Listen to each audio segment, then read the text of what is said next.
Okay, so picture this, right? You're living in like this quiet cul-de-sac, kids playing out in the yards, neighbors just chatting over the fences. Seems pretty normal, right? Yeah, definitely. Well, in this deep dive, we're heading to one of these seemingly normal neighborhoods Oh, okay.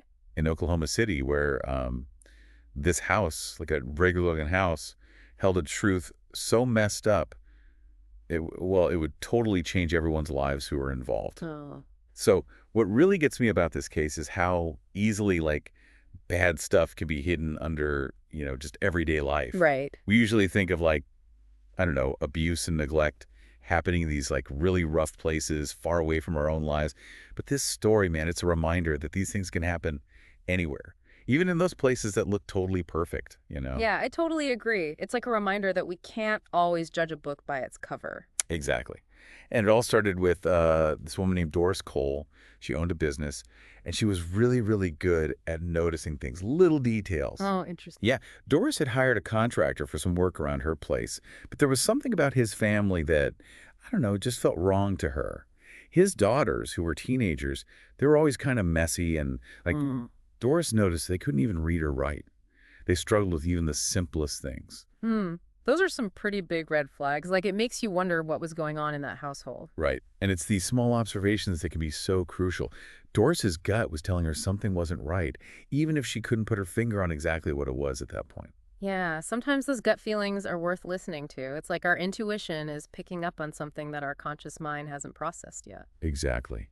And those, initial worries, they got even bigger when Doris met the contractor's supposed stepdaughter. This young woman seemed really young to Doris, almost as if she, like, just had a baby. It just felt off, the whole situation. And Doris couldn't shake this feeling, like something really bad was happening. Yeah, I see what you mean. And that stepdaughter label, it's interesting. Like, abusers will often use these made up relationships and twist the truth to kind of throw people off their scent. Oh, totally. By saying this young woman was his stepdaughter, the contractor was probably trying to make things seem normal, avoid any suspicion. Oh, for sure. It was definitely like a tactic. Mm. But luckily, Doris wasn't fooled. Good for her. Her suspicions just kept growing when she saw the contractor acting, I don't know, kind of inappropriate with his so-called stepdaughter. And that's when Doris decided to call the police. And that one phone call, well, it set off this whole chain of events that uncovered this truly awful truth. Wow. It takes a lot of courage to report something like that, especially when you know the person involved. Doris's willingness to trust her gut and take action was really brave, and ultimately it was the key to stopping this abuse. You're so right. She really put herself out there for those kids. Now, when the police first went to the house, they didn't find anything solid enough to do anything more. Yeah. The family was really good at pretending everything was normal. Like they were all in on it together to hide the truth. Yeah, that's sadly pretty common in these situations, especially when incest is involved. The family dynamic, it's almost like a weapon used to keep the victims quiet and maintain the abuser's control. It's so messed up. The victims, they're often brainwashed into thinking that if they tell the truth, it will destroy the family. It's a horrible trap. It's just heartbreaking. Yeah. But thankfully, Doris, she didn't give up. She was sure something was terribly wrong, and she had to help. So she did something incredible, really. She offered the family a place to live. Wow, really? Yeah, she gave them housing. And that gave her the chance to, like, keep an eye on them and try to get more evidence. That was a risky move. Yeah. She was putting herself in a dangerous situation, but it shows how committed she was to those kids. For sure, she didn't back down. All this time, she was working with the police, but secretly, sharing what she saw, helping them build a case. It was a tense time just waiting to see if it would all be enough. It sounds like it. And the investigation, it takes a turn here. It becomes about more than just finding proof. It's about understanding the abuser, and how the family works, like their whole messed up dynamic. The police had to be really careful not to scare the contractor off. That could have put the kids in even more danger. Yeah, it was a delicate balance. They needed to move fast, but also smart to make sure those kids were safe. And after like a month of planning and watching, the police finally had what they needed to get a warrant and go back to the house. Okay, so this second visit, this is a big moment in the case. The police, they've gotten your information, a warrant. They can finally break through that fake sense of normalcy the contractor had built up. Exactly. And what they found inside, man, it was horrifying. Oh, Hidden in the house were 5 children, all under 18, living in just awful conditions.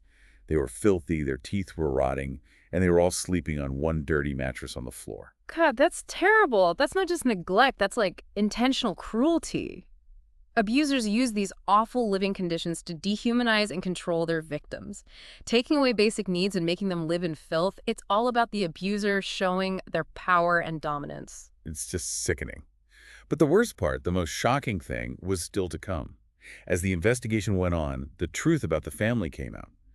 And it was a twisted, disturbing reality that shocked the whole community. Wow, okay, what was it? The young woman who everyone thought was the contractor's stepdaughter, well, she was actually his biological daughter. Oh my And God. the 5 kids hidden in the house, they were his children too.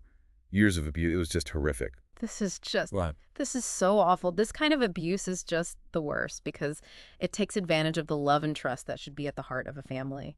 This contractor, he manipulated and used his own daughter, and it created this cycle of abuse that went on for years. It's just devastating. It's hard to even wrap your head around it, but before we get deeper into like the psychology of this whole thing and how it affected the victims, let's just pause here for a sec. When we come back, we'll dig into those chilling details from the kids' interviews and explore what happened legally in this case. You know those forensic interviews with the kids? They were just, they were really tough to hear. Yeah. Their stories, I mean, they painted this picture of just constant abuse and manipulation and like this totally twisted reality that had been forced on them since they were little. It's hard to even think about what those poor kids went through. Yeah. Their childhood, their innocence, everything was taken from them. It's just, I don't know, a level of trauma that most people can't even begin to understand, you know? Right. One of the things that really got to me was how the contractor used medical checkups to hide his abuse. Oh, God. It's a classic move for abusers, to get close to their victims and make it all seem normal. Kids are taught to trust doctors, right? Yeah. To do what the doctor says during an exam. So it's this perfect opportunity for an abuser to take advantage. It's so sneaky and evil. Yeah. He was using their trust, their innocence, to hurt them in the worst possible way. And the thing is, these kids had no idea what was normal. Their whole world was that house, that messed up family. Exactly. And that's what's so tragic about this whole thing. These kids were completely isolated, cut off from the world. They had no way of knowing that what was happening to them was wrong. No one to talk to, no one to help them understand. They must have felt so alone. And to make it even worse, the contractor's wife, their own mother, she was in on it too. Yeah. She knew it was happening, but she didn't do anything to stop it. The wife's role in this is really disturbing, but it's also complicated. It's possible that she was also a victim of the contractor's control and manipulation, but she still actively helped him hide the abuse and keep those lies going that kept the family isolated and under his power. It's almost impossible to understand that level of betrayal. You know, how could she just stand by and watch her own children go through that? We might never really know what was going on in her head, but we have to remember that abusers are masters of manipulation. They isolate their victims, they scare them, and they create this messed up reality where their behavior somehow seems okay, even normal. It's a scary thought that someone could have that kind of power over another person, over a whole family. But it happens way more than we'd like to think. In this case, just shows us that abuse can happen in any family. Doesn't matter how much money you have, your race, your religion, nothing. You're right, abuse can happen anywhere. And it usually stays hidden behind closed doors where the abuser can stay in control and keep their victims quiet. That's why it's so crucial that we're all aware of the signs of abuse and that we're willing to speak up if we think something's wrong. Absolutely.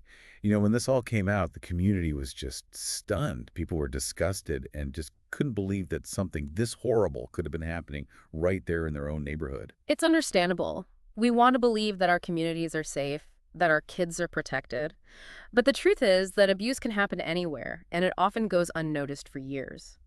It's only because of brave people like Doris, people who are willing to speak up and challenge the status quo, that these cases ever come to light.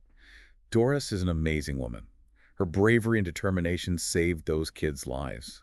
And even though the road to recovery is going to be long and tough, they have a chance now, a chance to heal and build a life free from that abuse. Their resilience is so inspiring. They went through absolute hell, but they're choosing to move forward with hope and strength. It shows just how powerful the human spirit is, how much we can overcome. It's a good reminder that even in the darkest times, there's always hope.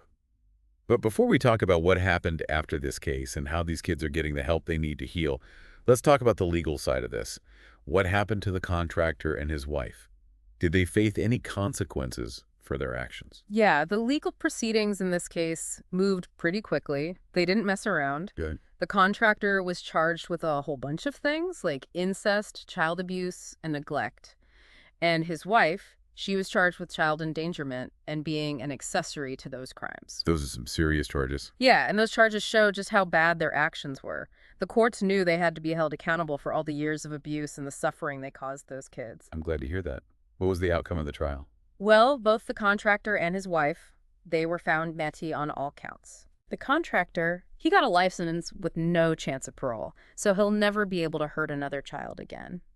His wife also got a long prison sentence because she was part of the abuse and all the harm she caused. It's good to know they can't hurt anyone else. But what about the kids? What happened to them after they were rescued? Right away, they were put in the care of the state, and they started getting all sorts of help, medical care, psychological care, the whole works. They were placed in separate foster homes to make sure they were safe and had a good environment where they could start to heal and work through all the trauma.